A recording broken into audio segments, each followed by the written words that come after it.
يلا بسم الله. بسم الله الرحمن الرحيم، والصلاة والسلام على سيدنا محمد الصادق الوعد الأمين.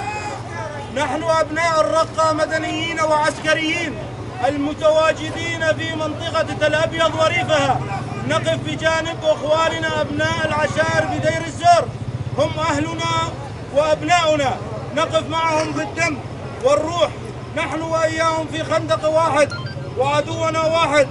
وإن ميليشيات قسد الإرهابية تعلم علم اليقين ثباتنا في المعارك وصلابتنا إن جدت جد، نحن لها لا نستكين ولا لنين، إن جاءت الحرب حنا لها، وعلى القوات التركية الصديقة أن تساندنا في هذه المعركة المصيرية التي لن نتخلى عنها، لأنها قطعة منا.